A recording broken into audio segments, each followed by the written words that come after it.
10 मार्च 2012 की सुबह यूक्रेन के मिकलेव शहर में रहने वाला एक आदमी अपने घर पर उठा क्योंकि अब उसे जल्दी ही अपनी नौकरी के लिए निकलना था। फ्रेश होकर खाना पीना खाकर जैसे ही वो अपनी गाड़ी पर पहुंचा, उसने गाड़ी स्टार्ट करने की कोशिश करी बट उसकी गाड़ी स्टार्ट ही नहीं हुई। अब क्योंकि वो बहुत ज्यादा जल्दी में था और किसी साधन का वेट नहीं कर सकता था, तो उसने सोचा क्यों ना वो पैदल ही चला जाए आज ऑफिस, भाग भाग कर थोड़ा सा।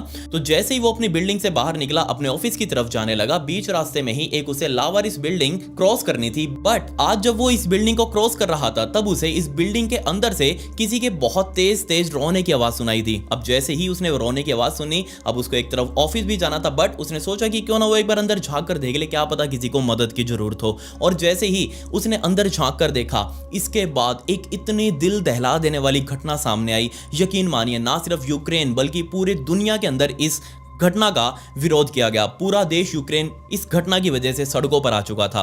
और यकीन मानिए, ये इतना ज्यादा दुखदाई है, इतना ज्यादा भयंकर टॉर्चर इसके अंदर हुआ, जो मैं आपको यहां दिखा तो नहीं सकता, बट हाँ, उस चीज की इमेजिनरी रिप्रेजेंटेशन मैं आपके माइंड में जरूर बना दूंगा। यकीन मानिए, ये इतना ज्यादा दुखदाई था कि मुझे जब इसके बारे में पता चला और जब मैंने इसके बारे में लिखा, तो मेरी आंखों में आंसू थे। मुझे इस वीडियो के ऊपर कोई लाइक वाइक नहीं चाहिए, मन करे आपका करना, नहीं करे तो मत करना, कोई इशू नहीं है, बट इस वीडियो को पूरा देख कर जाना। Let's dive in.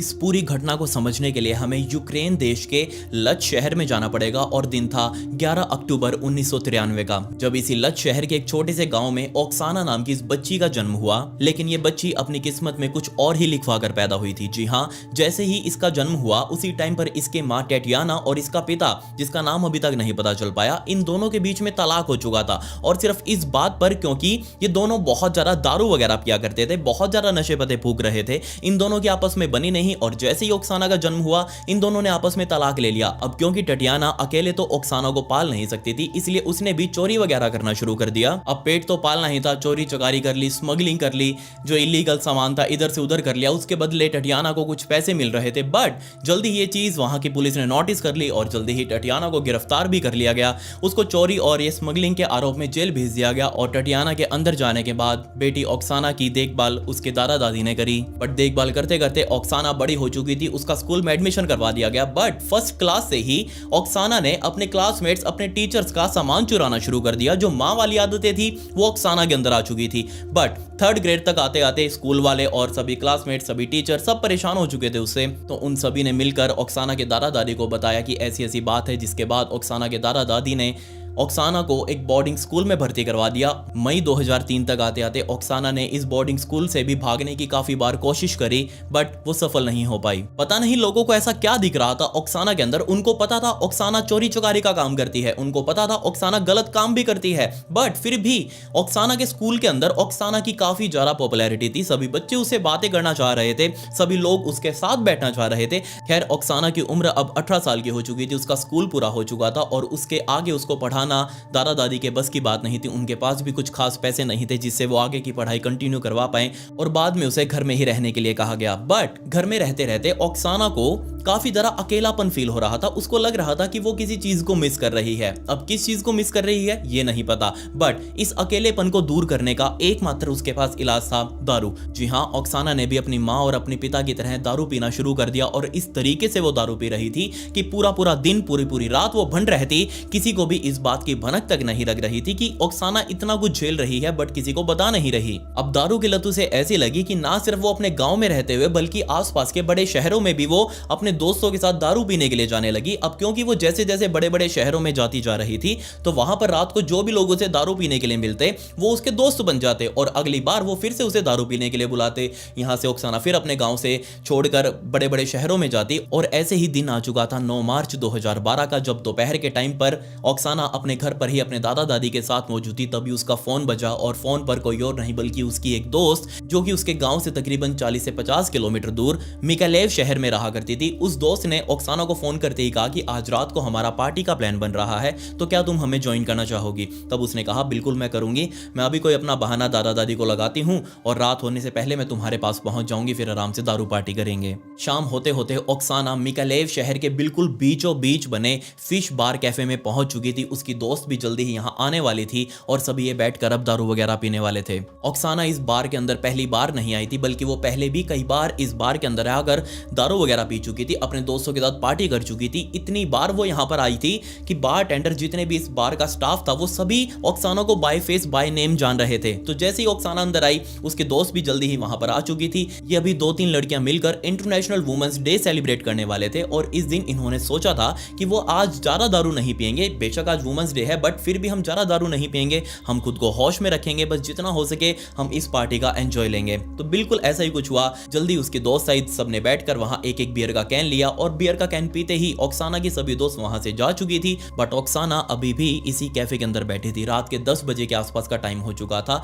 10 बजे इस कैफे का दरवाजा एक बार फिर से खुला। 3 लड़के अब अंदर आए और ये 3 लड़के ऑक्साना के लिए जाने पहचाने से थे। जी हाँ, ऑक्साना जब भी पार्टी करने आती थी तो कई बार उसे इसी कैफे के अंदर ये तीनों लड़के बैठे हुए दिखते थे। अब आपको भी पता है कि इस तरीके की जगह पर जाने से एक दूसरे से जान पहचान जल्दी ही हो जाती है। अब आप किसी को दारू पीते हुए देख लेंगे या फिर वो आपको देख लेगा तो आप उसकी तरफ हाँ हाँ कर लेंगे तो वो भी आपकी तरफ हाँ हाँ करेगा और इसी तरीके से बातें आगे बढ़ जाती हैं। तो जैसे ये तीनों लड़के आए इन्होंने देखा कि ऑक्साना अकेली बैठी हुई है और इन तीनों ने जानबूझकर ऑक्साना के बराबर वाली टेबल पर ही अपना सारा तामझाम रख दिया। जो अपने साथ वो बाहर से दारू वगैरह लेकर आए थे वो सारी भी, और अभी भी जो ऑर्डर करने वाले थे वो सभी इसी टेबल पर आने वाली थी। ऑक्साना साइड में अकेली बैठी हुई तो जैसे ही ये तीनों लड़के उसकी तरफ देखने लगे ऑक्साना ने भी पलटकर उधर देखा और इन सभी के बीच में हाय हेलो हुई और इन तीनों ने सामने से ऑक्साना को ऑफर किया कि तुम हमें ज्वाइन कर सकती हो, हम भी यहाँ पर बैठकर पीने वाले हैं, तुम भी पी सकती हो। अब ऑक्साना पहले से इन तीनों लड़कों को जानती थी, इनको देखा हुआ था, तो ऑक्साना ने मना नहीं किया। उसने जस्ट अपनी कुर्सी उठाई, उनकी टेबल के साइड में लगा ली और वहीं पर अब बैठ चुकी थी। आने वाले तीनों लड़के थे मैक्सिम, यावन और आर्टम। अब साथ बैठते ही इन चारों ने वापस दारू पीना शुरू किया और इन तीनों लड़कों का खास प्लान यही था कि ऑक्साना को ज्यादा से ज्यादा दारू पिलानी है और बिल्कुल ऐसा ही कुछ हुआ। वो जैसे ही नया पैक बनाते तो सीधा ऑक्साना की तरफ रखते, उसका पैक बहुत ज्यादा हैवी होता, खुद लवली लवली लेते, बट यहाँ ऑक्साना धड़ाधड़ पैक लगाए जा रही थी। ऊपर से उसने ब्रांड वगैरह भी चेंज कर दिया, अलग अलग ब्रांड की दारू पी, जिससे वो और ज्यादा नशे में जा चुकी थी। ऑक्साना को कोई अता पता नहीं था कि वो आखिर कहां पर बैठी है, उसने कितने दारू पी है, कौन उसके साथ है, कब उसे घर जाना है, वो कैसे अपने घर जाएगी। उसकी दोस्त भी अब तक यहां से जा चुकी थी। बट जैसे जैसे रात आगे बढ़ी ऑक्साना और ज्यादा दारू पीती गई और इस टाइम तक आते आते आसपास जो भी और लोग बैठे हुए थे उन्होंने ऑक्साना को नोटिस करना शुरू कर दिया और वो सीधा उठकर बारटेंडर के पास गए और बोलने लगे कि देखो यार, तुम्हारी एक कस्टमर है, ये इन तीनों लड़कों के साथ है। वैसे तीनों लड़के अकेले आए थे बट इन्होंने इसकी कंपनी ज्वाइन कर ली और उसके बाद से इसको दारू पिलाए जा रहे हैं और हो सकता है इसने ज्यादा दारू पी ली हो, तो तुम इसका ध्यान रखना थोड़ा सा। बार वालों ने कहा कि हम कैसे ध्यान रखें, हमारा काम तो है सिर्फ दारू बेचना, अब आगे जो भी करे पिए ना पिए अगले की मर्जी है। बट यहाँ पर जाकर बारटेंडर ने फिर भी एक बार मैक्सिम से बात करी कि देखो तुम्हारे साथ जो ये लड़की आई हुई है इसने ज्यादा दारू पी ली है, कहीं ये इधर ही फैल ना जाए, कहीं उल्टी वुल्टी ना कर दे, तुम इसका ध्यान रखना। मैक्सिम ने कहा तुम बिल्कुल भी टेंशन मत लो, ये मेरे साथ आई हुई है, मैं इसका ध्यान रखूंगा, मैं इसको अपने साथ अपने घर भी ले जाऊंगा। जब इन तीनों लड़कों को लगा कि हाँ अब ऑक्साना अच्छे से नशे में हो चुकी है, उसको कोई अता पता नहीं है उसकी हालत का, तब इन तीनों ने ऑक्साना को साथ लेकर इस बार से एग्जिट लिया और सीधा येवन और आर्टम, ये दोनों लोग इस ऑक्साना को अपने साथ पकड़कर मैक्सिम के अपार्टमेंट तक लेकर गए, जहां मैक्सिम ने अलग से इस बिल्डिंग के अंदर अपना अपार्टमेंट किराए पर लिया हुआ था। बट ये मैक्सिम उस टाइम पर अपने अपार्टमेंट में नहीं गया, बजाय अपने अपार्टमेंट में जाने के ये सीधा अपने माता पिता से मिलने के लिए गया। क्यों? क्योंकि इनका प्लान था कि ज्यादा से ज्यादा लोग मैक्सिम को उस रात देख लें ताकि आने वाले टाइम पर ये उसके सबूत बन सके कि हाँ हमने तो उस रात मैक्सिम को देखा था। मैक्सिम को इस बात का अच्छे से अंदाजा था कि उसको बस थोड़ा बहुत ही सपोर्ट चाहिएगा पब्लिक का, इसके अलावा तो उसके पिता के पास अंधा पैसा है, उसके पिता की अंधी पहुंच है सरकार के अंदर, तो यहां पर उसको कोई भी दिक्कत नहीं होगी, वो चाहे जो मर्जी कर ले। वो अपने माता पिता से मिलने गया, उनको हाय हेलो किया, वापस अपने घर से बाहर निकला और सीधा अपने अपार्टमेंट की तरफ आने लगा। असल में मैक्सिम वहीं की एक एनर्जी कंपनी का डायरेक्टर था, जो इसके पिता की कंपनी थी उसमें खुद डायरेक्टर था और ये कंपनी अलग अलग स्कूलों में, अलग अलग कॉलेजेस में एनर्जी इक्विपमेंट्स पहुंचा रही थी। और ऐसे ही एक दिन ये मैक्सिम जब ऑक्साना के स्कूल के अंदर वो एनर्जी इक्विपमेंट्स पहुंचाने के लिए गया, तब उसने पहली बार ऑक्साना को देखा था और तभी से वो ऑक्साना को अप्रोच करने की कोशिश कर रहा था। बट उसे डर था कि कहीं ऑक्साना उसे मना ना कर दे और इसी चीज का वो बदला भी अब अपने मन में लेकर बैठा हुआ था। ये किस टाइप का बदला हुआ मुझे तो अभी तक समझ नहीं आया। उधर अपार्टमेंट में येवन और आर्टम दोनों ऑक्साना को लेकर पहुंच चुके थे। सीधा वो ऑक्साना को मैक्सिम के बेडरूम में लेकर गए, वहीं बेड पर लिटा दिया और खुद उसका दरवाजा बंद करके बाहर लिविंग हॉल में बैठ चुके थे। वो वेट कर रहे थे कि कब मैक्सिम आएगा और बताया बताएगा कि आगे आखिर क्या करना है। तभी इस फ्लैट की डोरबेल बजी। येवन सीधा उठकर दरवाजे पर गया, उसने दरवाजा खोला, सामने मैक्सिम खड़ा था। मैक्सिम अंदर आया, दोनों ने दरवाजा बंद किया और अब अंदर आकर तीनों ही लोग लिविंग हॉल में बैठ चुके थे। ये प्लान बनाने वाले थे कि आखिर अब ऑक्साना के साथ क्या करना है। तीनों का प्लान बिल्कुल साफ था। सबसे पहले वो तीनों यहाँ मिलकर सोचकर देखिए, मिलकर तीनों ऑक्साना का बलात्कार करने वाले थे। तीनों एक साथ उसी बेडरूम में गए जहां ऑक्साना सो रही थी और एक के बाद एक रिपीटेडली, ना सिर्फ तीनों एक एक बार बल्कि बार बार वो यहां ऑक्साना का रेप करते जा रहे थे। और इस टाइम पर ऑक्साना को कोई अता पता नहीं था कि आखिर उसके साथ क्या हो रहा है। वो इतने भयंकर नशे में थी, उसके मुंह से अजीब अजीब आवाज निकल रही थी। उसने बेड पर पड़े पड़े ही उल्टी कर दी, लेकिन फिर भी ये तीनों नहीं रुके।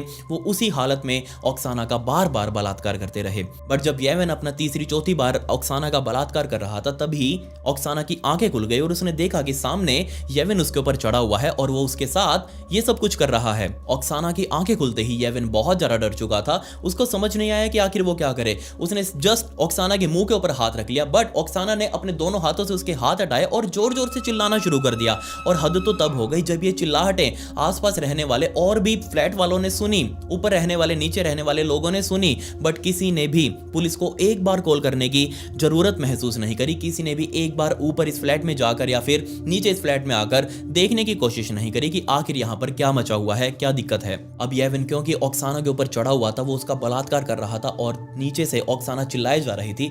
इसी डर की वजह से येवन ने अपने दोनों हाथों से ऑक्साना का गला पकड़ा और उसको तब तक इतनी जोर से दबा कर रखा जब तक ऑक्साना की सांसें बंद नहीं हो गई। ऑक्साना बिल्कुल ठंडी पड़ चुकी थी। येवन को लगा कि हाँ, ऑक्साना मर चुकी है। और हद तो तब हो गई जब देखिए ये येवन अभी भी नहीं रुका। उसने बलात्कार पूरा किया, उसने खुद को पूरा सेटिस्फाई किया, तब जाकर वो इस कमरे से बाहर निकला। बाहर मैक्सिम और आटम बैठे हुए थे और उन दोनों को जाकर बताया कि मैं जब कर रहा था तब ये ऑक्साना जाग गई और ये चिल्लाने लगी थी, तो मुझे बहुत ज़्यादा डर लगने लगा, तो मैंने इसका गला दबा दिया। अब ये लड़की मर चुकी है। अब क्योंकि ये तीनों बहुत ज़्यादा टेंशन में थे कि लड़की का उन्होंने मर्डर कर दिया है, अब इसके साथ कुछ करना पड़ेगा, इसकी बॉडी ठिकाने लगानी पड़ेगी। ये तीनों प्लान बनाने लगे कि आगे आखिर करना क्या है। तब मैक्सिम ने येवन और आटम को ऑर्डर दिया कि तुम दोनों बाहर जाओ, कहीं आसपास कोई बढ़िया सी लोकेशन देख कर आओ जहां पर हम इसकी बॉडी को डिस्पोज कर सकते हैं। और मैं यहां पर रहकर ही सोचता हूं कि आखिर इसके साथ क्या किया जा सकता है। मैक्सिम के दोस्त येवन और आटम दोनों इस फ्लैट से बाहर निकले। नीचे उनकी गाड़ी खड़ी थी। गाड़ी उठाकर वो आसपास चक्कर लगाने लगे और ये देखने लगे कि आखिर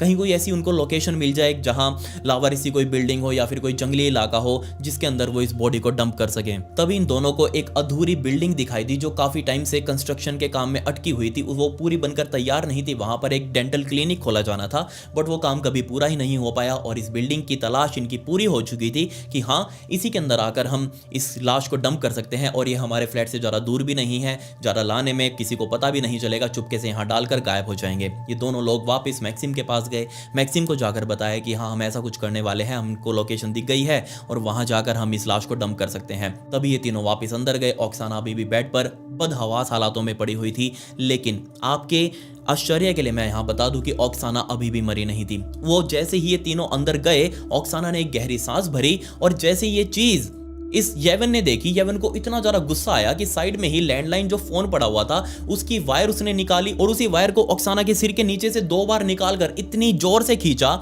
कि ऑक्साना की एक बार फिर से सांसें रुक चुकी थी। जी हाँ, इन तीनों को अब लग रहा था कि फाइनली उन्होंने ऑक्साना का मर्डर कर दिया है और अब वो बिल्कुल सेफ हैं, ये अब नहीं चिल्लाएगी। जिसके बाद इन्होंने वहीं बेड पर पड़े हुए ब्लैंकेट के अंदर ऑक्साना को लपेटना शुरू कर दिया। इसके अलावा उसके मुंह पर और पैरों के अंदर वो जो तकिए के कवर होते हैं, वो तकिए के कवर उसके मुंह पर और पैरों के अंदर डाल दिए और उसके ऊपर से उन्होंने वो ब्लैंकेट लपेट दिया और इसी ब्लैंकेट को अब वो बाहर लिविंग हॉल में लेकर आए। तीनों ने चुपके से उस फ्लैट का दरवाजा खोला। फ्लैट से बाहर निकलते हुए सीधा लिफ्ट के सहारे नीचे आए। नीचे उनके साथ अभी भी ऑक्साना की लाश थी। गाड़ी को पहले ही मैक्सिम उस लिफ्ट के पास लेकर आया और लिफ्ट के पास खड़े खड़े ही उसने गाड़ी की डिग्गी खोली और इन दोनों यानी कि येवन और आटम ने ऑक्साना की लाश जो कि अब ब्लैंकेट में लपेटी हुई थी, उस पूरे ब्लैंकेट को उठाकर पीछे डिग्गी में रख दिया। डिग्गी बंद करी, दोनों आगे गाड़ी में जाकर बैठे और ये गाड़ी अब उसी बिल्डिंग के पास जाने के लिए निकल चुकी थी। जी हाँ, जैसे ये लोग बिल्डिंग में पहुंचे, उन्होंने वापस गाड़ी की डिग्गी खोली, लाश को बाहर निकाला और ऊपर लेकर जाने लगे। उनका ये प्लान था कि ये लाश लोगों तक तो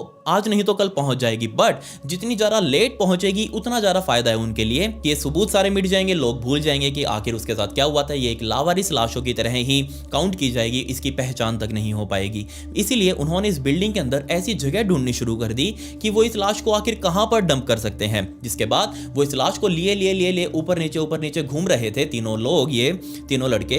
बट घूमते घूमते ही दो लोगों ने जो वो ब्लैंकेट पकड़ा हुआ था उसके अंदर लाश थी, तभी वो लाश इस ब्लैंकेट से फिसल कर नीचे की तरफ गिर गई। और जैसे ही गिरी, इन तीनों को फिर से गुस्सा आया कि ये लाश इनको फिर से अब लपेटनी पड़ेगी। जिसके बाद इन्होंने वापस उस लाश को उठाया, ब्लैंकेट में लपेटा, और अब की बार तो ये चीज इनको कंफर्म हो चुकी थी कि हाँ, ऑक्साना मर चुकी है। क्योंकि अगर वो नीचे गिरती और उसको दर्द होता तो वो आवाज आती उसकी, वो रोती, वो चिल्लाती, बट उसने कोई आवाज नहीं करी। वो कंफर्म हो चुके थे कि ऑक्साना की अब डेथ हो चुकी है। जिसके बाद वो वापस ले घूमने लगे। तभी वो इस बिल्डिंग के बिल्कुल टॉप फ्लोर पर गए। वहां एक खाली सा एक गड्ढा सा बना हुआ था ऊपर फ्लोर में, और उस गड्ढे के अंदर काफी सारा कचरा पड़ा हुआ था। लोगों ने वहां पर बहुत सारा कचरा डंप किया हुआ था, टूटी फूटी लकड़ियां पड़ी थी, प्लास्टिक के बैग्स वगैरह पड़े थे, काफी कुछ सामान पड़ा हुआ था। और इसी के ऊपर उन्होंने कंबल समेत ऑक्साना की लाश को ऊपर रख दिया। अब ये तीनों लोग यहां से जाने ही वाले थे, बट वो गए नहीं। उन्होंने सोचा कि क्यों ना हम इस पूरे कचरे के ढेर को ही आग लगा दें, तो कितना अच्छा होगा। ये लाश यहीं पर जल जाएगी, किसी को पता ही नहीं चलेगा कि आखिर यहाँ क्या हुआ।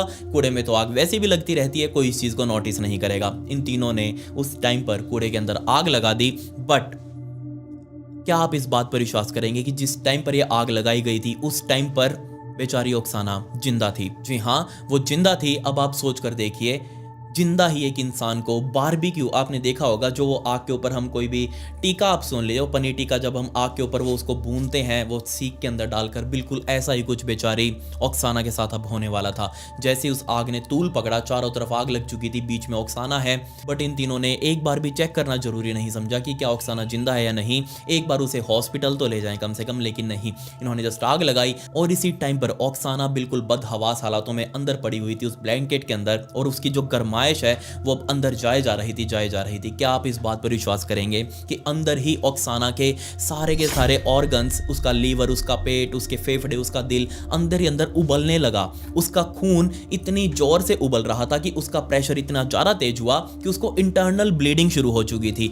अभी तक वो मरी नहीं थी, लेकिन फिर भी उसके शरीर के अंदर इंटरनल ब्लीडिंग शुरू हो चुकी थी। इस आग को लगाने के बाद ये तीनों वहां से निकले, इस उम्मीद में कि ऑक्साना इस आग के अंदर जलकर राख हो जाएगी और किसी को कुछ पता नहीं चलेगा। सीधा अपनी गाड़ी पर बैठे अपने अपने घर जा चुके थे। बट उस साइड ऑक्साना अभी भयंकर टेम्परेचर्स के अंदर अपनी जिंदगी से लड़ रही थी। जी हाँ, वो अभी भी जिंदा थी। अब आपको पता होगा कि कागज के अंदर लगाई गई आग काफी ज्यादा लंबे टाइम तक नहीं टिकती, प्लास्टिक के अंदर लगाई गई आग काफी ज्यादा लंबे टाइम तक नहीं टिकती, बट वो जलती तो है ही। फिर भी उसके अंदर काफी सारी लकड़ियां भी पड़ी थी, और लकड़ी जलने के बाद आपको पता होगा वो अंगारा बन जाती है, कोयला बन जाती है, और उसके अंदर से काफी लंबे टाइम तक हीट पैदा होती रहती है। और ऐसा ही कुछ अब यहां भी हो रहा था। क्या आप इस बात पर भी विश्वास करेंगे कि आने वाले 10 घंटों तक बेचारी ऑक्साना उसी कंबल में लिपटी हुई, जो काफ़ी जगहों से अब जल भी चुका था, उसका शरीर भी काफ़ी जगहों से जल चुका था, बट वो अभी भी जिंदा थी। और आने वाले 10 घंटों तक वो किसी तरीके से इस भयंकर गर्मी में, भयंकर आग में खुद को बचाकर रखी हुई थी।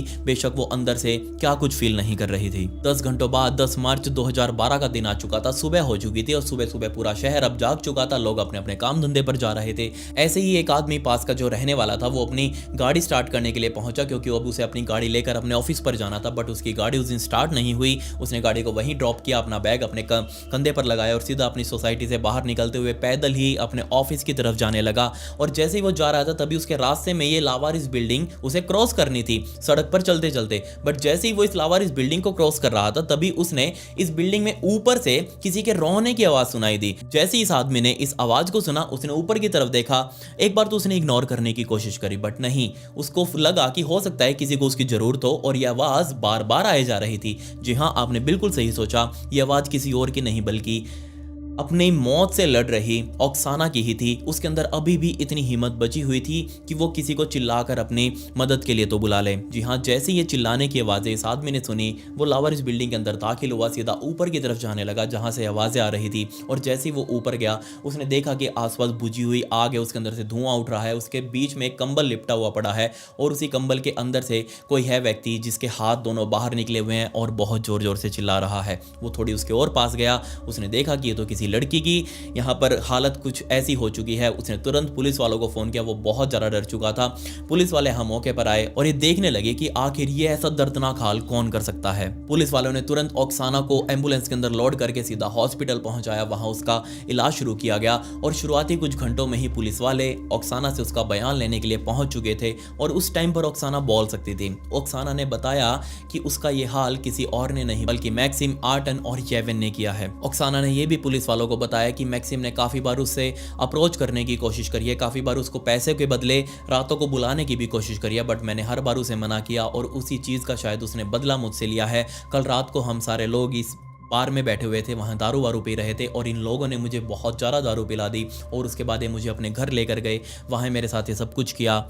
ये चीज़ें सारी पुलिस वालों को पता लग चुकी थी। पुलिस वालों को ऑक्साना बिल्कुल नग्न हालातों में मिली थी। उसके शरीर के ऊपर एक भी कपड़ा मौजूद नहीं था, सिर्फ वो ब्लैंकेट ही था जो जगह जगह से जला हुआ था और उस ब्लैंकेट के जलने की वजह से ही ऑक्साना का शरीर भी कई जगहों से जल चुका था। जो डॉक्टर्स ऑक्साना का इलाज कर रहे थे उनको विश्वास ही नहीं हुआ कि कोई व्यक्ति किसी इंसान के साथ ऐसा कुछ कर सकता है और इतना कुछ होने के बाद भी कोई इंसान कैसे जिंदा रह सकता है। उसके गले के ऊपर निशान है, काफी भयंकर तरीके से उसके साथ बलात्कार किया गया है, अलग अलग चीजें भी शायद उसके वेजाइना के अंदर डाली गई थी बलात्कार करते टाइम पर। सोच कर देखिए आप ऑक्साना उस टाइम पर क्या महसूस कर रही होगी। डॉक्टर्स ने खुद पोस्टमार्टम रिपोर्ट में लिखा कि उसके शरीर के अंदर के ऑर्गन्स अंदर ही अंदर उबल चुके हैं, वो अंदर ही अंदर खत्म हो चुके थे। इतनी ज्यादा हीट उन तक पहुंच चुकी थी क्योंकि ऑक्साना 10 घंटों तक तपते हुए अंगारों के ऊपर पड़ी थी, एक कंबल में लिपटे हुए, और वो कंबल भी खुद उसे जला ही रहा था। ऑक्साना जब पहली बार हॉस्पिटल में आई थी तब उसके माता पिता भी इस पूरी चीज़ की खबर सुनकर हॉस्पिटल में पहुंच चुके थे क्योंकि ये चीज़ वहां बहुत जल्दी वायरल हुई। बहुत सारे न्यूज़ चैनल्स इस केस को कवर कर रहे थे और ये कवर होनी भी चाहिए थी क्योंकि ये चीज़ रेयरेस्ट ऑफ रेयर थी। ये कोई आम क्राइम नहीं था जो हर रोज़ होता हो, नहीं, ये बहुत ज़्यादा रेयरेस्ट ऑफ रेयर था। और जैसे ये खबर फैली, ऑक्साना की माँ, ऑक्साना की दादा दादी सीधा हॉस्पिटल पहुंच चुके थे। वहां जाकर उनको ये बताया गया डॉक्टर्स के द्वारा कि देखो, ऑक्साना के बचने की उम्मीद सिर्फ और सिर्फ 2% है, बट 2 दिन बीतने के बाद ही ऑक्साना की बचने की उम्मीद सिर्फ और सिर्फ 0.5% रह चुकी थी। डॉक्टर्स ने जब प्रेस कॉन्फ्रेंस करी तो उन्होंने भी बताया कि 30 सालों के एक्सपीरियंस में उन्होंने ऐसा कुछ कभी नहीं देखा। आमतौर पर अगर किसी के साथ ऐसा कुछ किया जाए तो वो 2 घंटों के अंदर ही मर जाएगा। ऑक्साना के साथ ना सिर्फ बलात्कार किया गया बल्कि उसका 2 बार गला भी दबाया गया, उसकी 2 बार सांसें रोकी गई। इतना ही नहीं, 10 घंटों तक उसको अंगारों के ऊपर रखा गया, कंबल के अंदर लपेट कर। वो कंबल खुद उसे जला रहा था। उसी वजह से ऑक्साना की बॉडी 55% तक जल चुकी थी। फिर भी ऑक्साना अभी तक जिंदा कैसे है, ये चीज साइंस के बाहर है। 10 मार्च को ही ऑक्साना के बयानों के हिसाब से मैक्सिम, आर्टम और येवेन को गिरफ्तार कर लिया गया था वहां की पुलिस वालों द्वारा।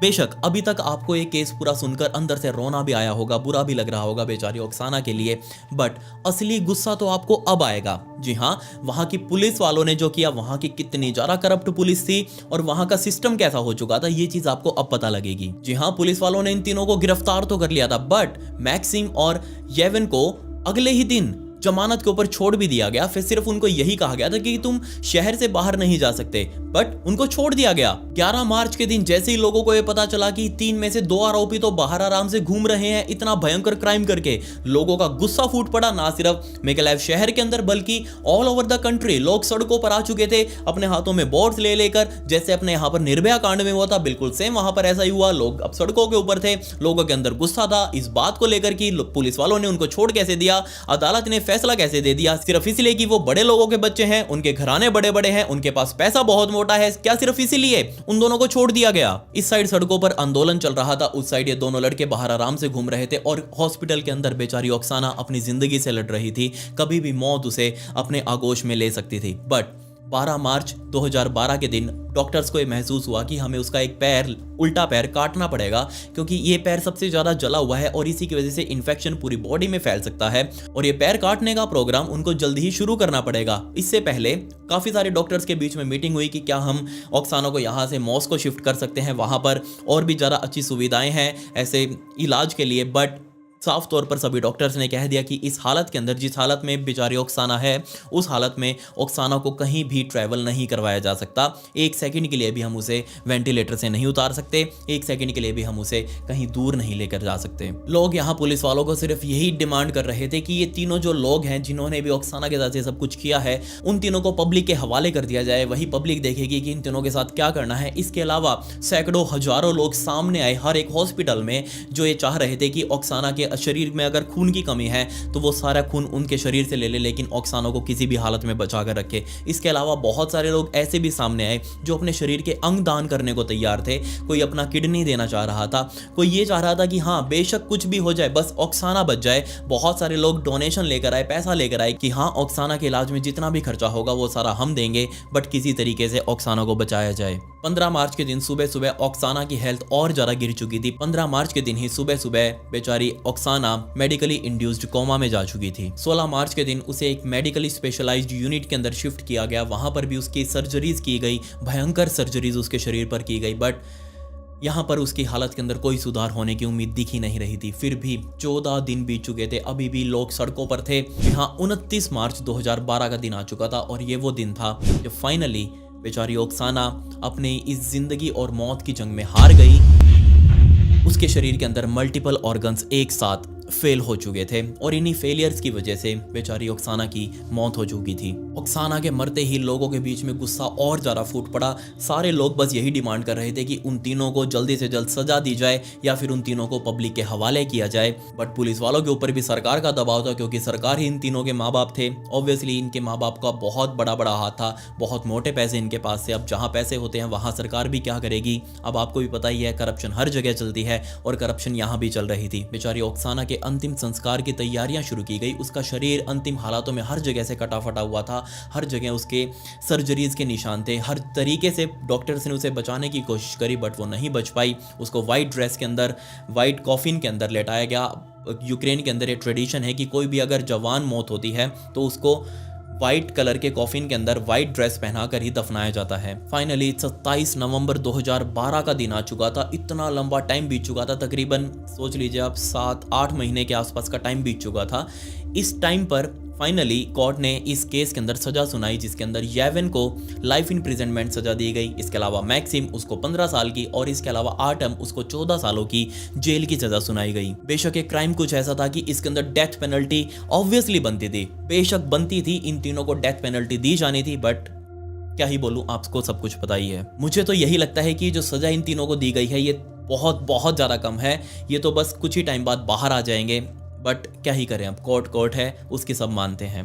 खैर, इसके अलावा भी इन तीनों ने इस सज़ा के खिलाफ काफ़ी बार अपील किया। उसमें कहा गया कि हमारी सज़ा कम की जाए, हम निर्दोष हैं, ये है वो है, सब कुछ कहा गया। खैर, ये तीनों अभी भी जेल के अंदर ही हैं, अपनी सज़ा पूरी कर रहे हैं। देखते हैं आने वाले टाइम में ये कब बाहर आते हैं। जब भी बाहर आएंगे मैं आपको इस चीज़ का अपडेट मेरे इंस्टाग्राम पर जरूर दे दूंगा। इसके अलावा बहुत सारी ऐसी फ़ोटोज़ हैं, बहुत सारी ऐसी वीडियोज़ हैं बेचारी ओक्साना की, जो मैं यहाँ पर आपको नहीं दिखा सकता। अगर आपको वो देखनी है तो आप मेरे इंस्टाग्राम पर जाकर, वहाँ ब्रॉडकास्ट चैनल है, उसको ज़रूर ज्वाइन कर लीजिएगा। साथ ही वहाँ मुझे फॉलो भी कर लें। वहीं पर मैं ये सारी फ़ोटोज़ और वीडियोज़ अपलोड करने वाला हूँ। ये मेरी इंस्टाग्राम आईडी है, इसका लिंक आपको डिस्क्रिप्शन में भी मिल जाएगा। आपके हाथ से फॉलो बटन जरूर क्लिक हो जाना चाहिए। खैर, पिछली वीडियो का शाउट आउट गरिमा को and comment pick me to get a shout out in next video. मिलते हैं अगली वीडियो में। ये वीडियो देखने के लिए धन्यवाद।